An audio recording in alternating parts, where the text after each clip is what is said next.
coisa que você tocou aqui, Fábio, legal, você falou, poxa, o resultado fiscal, né, do governo agora em 2024, ele foi melhor do que se esperava. E aí a gente até pegou uma matéria do Marcos Mendes, que é um outro economista que também fala bastante sobre o fiscal, e ele falou o seguinte, olha, tem esse primário que o governo divulgou, só que você tem, digamos... Uma lista de veja-bens. Exato, uma lista de veja-bens que talvez não foi tão assim. E aí ele coloca, né, pô, foi 0,1% de déficit primário, o que o governo comemorou, só que aí se você for colocar, pô, as despesas, né, para o resgate do Rio Grande do Sul, já vai para um déficit um pouco maior. Se você coloca emenda parlamentar, receita não recorrente, enfim, ele vai destrinchando isso até que ele chegaria em um déficit primário, né, que acho que em velocidade de cruzeiro, de 2 pontos percentuais do PIB, né? E muita gente que leu isso ficou assustado, falou, pô, o cara é bom, fala bastante de política fiscal, e colocou que o déficit, digamos, em velocidade de cruzeiro do Brasil, né, se não fosse alguns fatores específicos no ano passado, estaria na casa dos 2% do PIB, né, mais o pagamento das despesas com juros. Então seria algo assim realmente preocupante. E aí eu queria perguntar para você, qual que foi a sua visão com relação à divulgação desse déficit público, né? Qual que seria o número que a gente poderia ter na cabeça, de que é o 0,1, é o 0,4, o que efetivamente o Brasil está observando?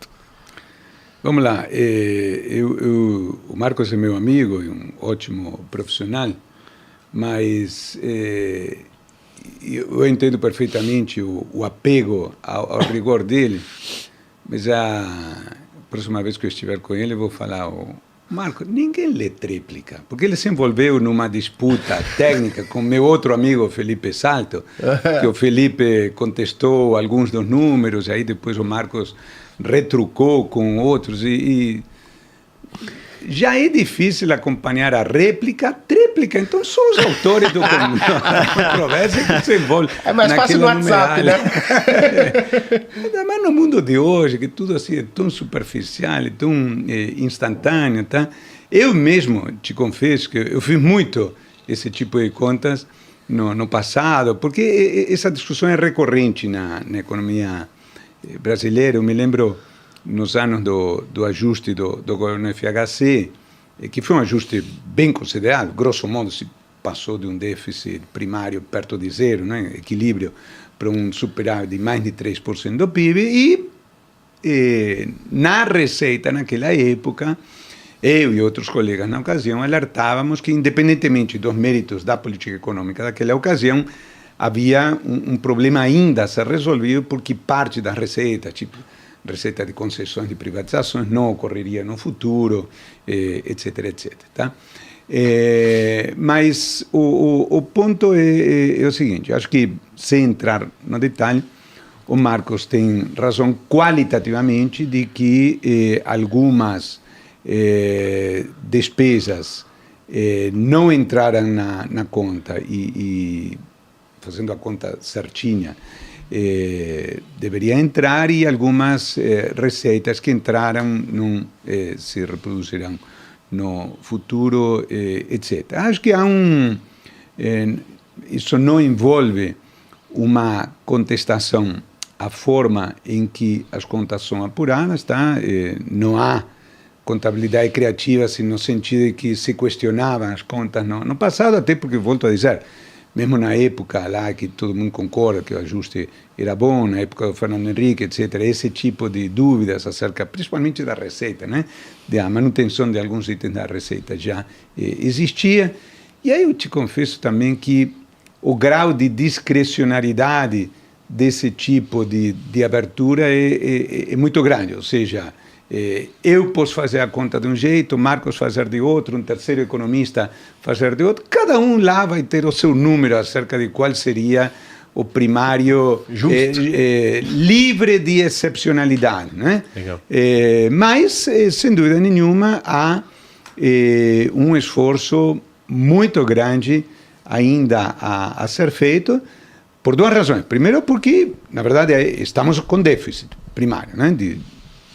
Pelas estatísticas oficiais, no ano passado, 0,4% do PIB, e temos que ir rumo, eu vou ser genérico, a alguma coisa entre 1 e 2% do PIB de superávit primário lá na frente para ter uma situação mais equilibrada, tá? Por que essa dúvida, se é 1 ou é 2? Porque, basicamente, existe um conceito que é superávit primário de equilíbrio, tá? Que é qual é o nível de superávit primário que eu preciso para que a relação dívida pública sobre PIB seja estável. É uma equaçãozinha trivial de qualquer manual de finanças públicas, tá? Só que isso depende crucialmente de 2 parâmetros. Primeiro, qual é a taxa de juros, não é? Que você vai ter em steady state, ou seja, em equilíbrio daqui para frente, e qual é a taxa de crescimento do PIB. Então, se eu acho que o PIB no futuro vai crescer 3% ao ano todos os anos, eu não preciso ter tanto superávit primário. Se eu acho que a taxa de juros no futuro, a taxa de juros real, ao invés de ser 7, 8, 9%, vai ser 2% ao ano, eu preciso de um superávit primário pequenininho. Se eu acho que vai ser 6% ao ano, o superávit primário fica mais gordo. Então, mesmo concordando com a fórmula, né, que é natural que se concorde, porque é o rigor da matemática, cada um pode ter o seu parâmetro favorito, e então quem for mais otimista vai chegar à conclusão de que com um superávit primário de 1% do PIB é suficiente.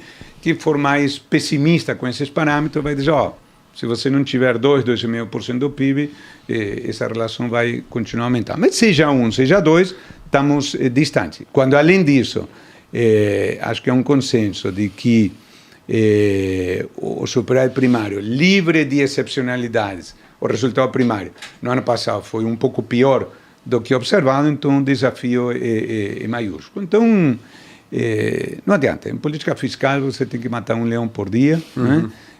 O ministro acorda, vai ter que dizer não a 9 de cada 10 pleitos, vai ter que ir atrás de receita, está na job prescription da função de ministro da Fazenda, e há muito chão pela frente a percorrer, não só no atual governo, como no próximo, independentemente de quem for eleito em 2026, porque definitivamente não há absolutamente ninguém que acredita que em 2026 nós vamos chegar a uma situação de velocidade de cruzeiro e daí para frente basta simplesmente manter o que foi alcançado. Não, próximo governo, independentemente de que for que nós elegermos em outubro de 2026, vai ter uma tarefa árdua pela frente, no sentido de, ao longo do próximo governo, aí sim, procurar chegar a 2030 numa situação que você diga, não, o esforço já foi feito, daqui para frente basta simplesmente manter esse nível de superávit primário e vida que segue, não é? Legal.